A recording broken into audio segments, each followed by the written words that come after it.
Vandag praat ons oor voorbereide en onvoorbereide lees.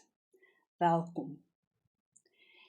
Hierdie afdeling van die werk is iets wat jou kan help om goeie punte vir jou assessering te kry. Dit is iets waaroor jy beheer het, veral oor die voorbereide deel. So, kom ons gaan dadelik aan en ons kyk wat ons nodig het om te doen. Vir voorbereide lees is dit baie belangrik watter teks jy kies om te lees. Dis belangrik om dit op die regte vlak te kry.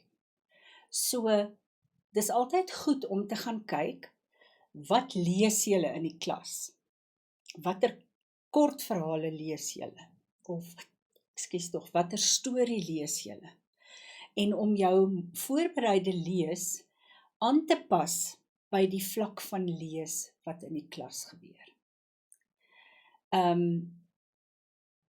Dit is nogals regtig die heel belangrikste ding wat jy vir jouself kan doen om jou lewe makliker te maak.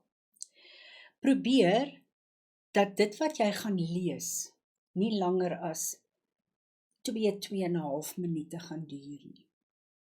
So, wanneer jy oefen, neem die tyd en maak seker dat jy binne daardie tydsraamwerk val.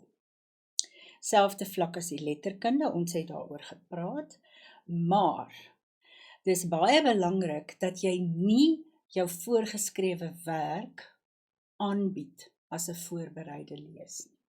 So do not use your prescribed works as the text that you're going to read in class, because that's not going to be fair on other people that used something that they've never heard before.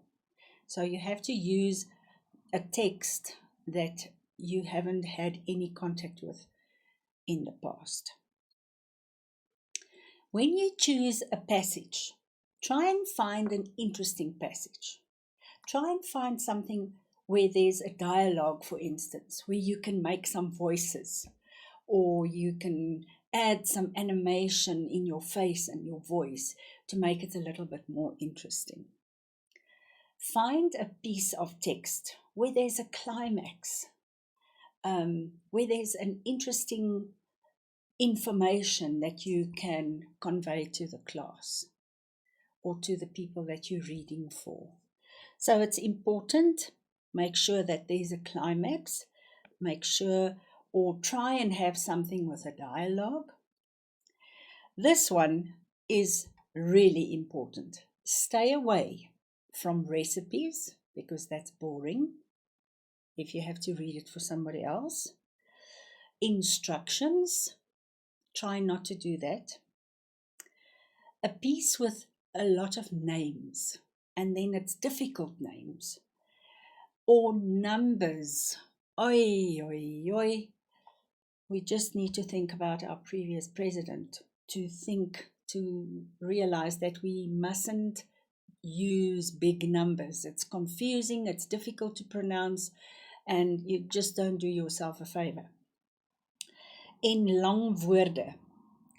So very long words. If you come across a long woord, onmiddellik doen jouself 'n guns en breek dit op in lettergrepe. Soos byvoorbeeld, kom ons kyk hier. Voorbereide lees. The thing with Afrikaans is, guys, if you see a sound, you have to make it, you have to produce it. It's not like English where you've got the silent K or the C or whatever. What you see is what you get. Wat jy sien, moet jy uitspreek. As daar 'n K staan, dan is dit 'n K. As daar 'n T is dit 'n T. So, in daai opsig is Afrikaans eintlik 'n baie maklike taal om te lees. Goed, jy moet voorberei. Dis hoekom ons dit 'n voorbereide lees noem.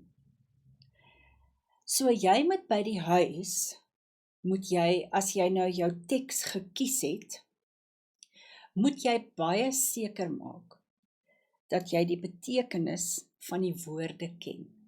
So weer eens gaan jy 'n woordeboek nodig hê.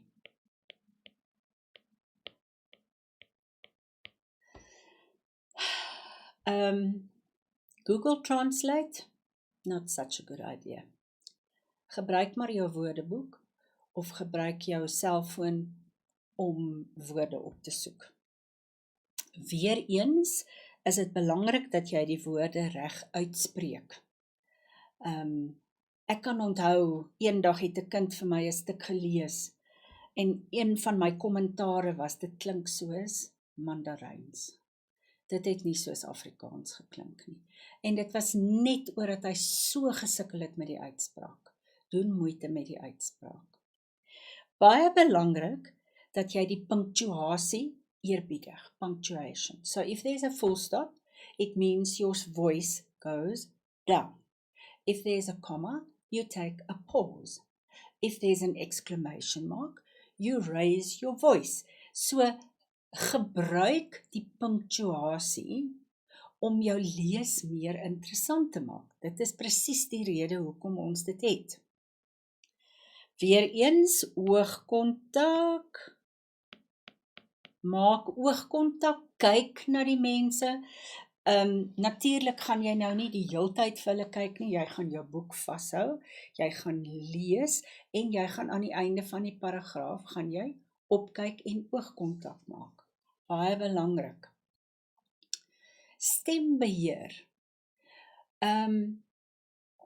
Dit is baie moeilik om te luister na iemand wat so sag praat. Dit gaan vir jou niks beteken nie. Gebruik jou stem. Maak dit harder.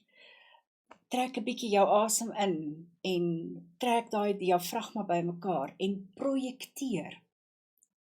Volume, so harder en sagter, vinniger en stadiger, en gebruik jou gesig. Jy het 'n pragtige gesig met mooi oë en 'n glimlag wat jy kan gebruik om jou lees meer interessant te maak. Goed, hierdie deeltjie is baie belangrik. Jy moet verstaan wat jy lees, want deel van die hele proses is om te kyk of jy verstaan wat jy gelees het. So, jou onderwyser of die persoon wat jou assesseer, gaan vir jou 'n paar vrae vra. Dit kan wees oor konteks, die inhoud van die storie. Dit kan wees oor wat het die karakter gedoen, of waar het die karakter gesit toe hy dit gesê het, of wat het gebeur. Enige vraag oor die inhoud van wat jy gelees het, moet jy bereid wees om te kan antwoord. Dit kan selfs elementêre taalvrae insluit. Byvoorbeeld, as daar nou iets is van, jy het nou gelees, kom ek neem 'n voorbeeld, hy het ver gehardloop en was baie moeg. So, kom ons sê dit is deel van die teks wat jy gelees het. Dan kan jou assessor vir jou sê, wat is die intensiewe vorm van moeg? So dis 'n bietjie taalwerk, en dan moet jy kan sê, dit is doodmoeg. Hulle kan vir jou vra, spel vir my die meervoud van boom, en dan, dit kan een van die vrae wees. So maak net seker, dat jy die inhoud van wat jy lees baie goed verstaan. Goed, tydens lees, baie belangrik om die regte houding te hê. Moet asseblief nie dit doen nie, want dan kan niemand jou gesig sien nie en niemand kan jou hoor nie. So staan mooi regop, hou jou boek ordentlik vas, dink soos iemand wat in 'n koor sing, en wees baas van wat jy hier mee werk. Baie belangrik is hoe jy jou leesstuk bekendstel. How do you introduce the piece that you are going to read? And usually it's part of the assessment. Usually they expect of you to introduce the piece that you chose and to say why you chose it. Nou, baie belangrik, al vergeet jy alles wat ek vandag gesê het, maar hierdie moet jy onthou. Jy begin deur te sê, ek lees 'n uittreksel uit Lywe deur Jaco Jacobs. Nie ek lees iets uit Lywe by Jaco Jacobs nie. Daai by, jy kan nie dit direk vertaal na Afrikaans toe nie. So, hierdie moet jy memoriseer. Ek lees 'n uittreksel uit hierdie boek wat geskryf is deur hierdie persoon. So maak seker dat jy hierdie voorsetsel gebruik en onthou. Nie by nie. Ek gaan dit nou sommer so maak en dan so doodtrek dat jy kan sien. It doesn't belong there. Die volgende ding wat jy moet sê is, ek het hierdie teksgedeelte gekies, want, en dan sê jy hoekom jy dit gekies het. Dis iets waarin ek baie belangstel, of dit was 'n stukkie wat my baie diep geraak het, of wat ook al jou rede was. So you have to motivate why you chose this piece particularly. Goed. Net op hierdie punt wil ek net vir julle sê, gewoonlik as daar 'n assessering is daar 'n rubriek of 'n nasien riglyn. Nou, in daai rubriek gaan daar gedetailleerde punte wees waarna die onderwyser gaan kyk as hy jou assesseer.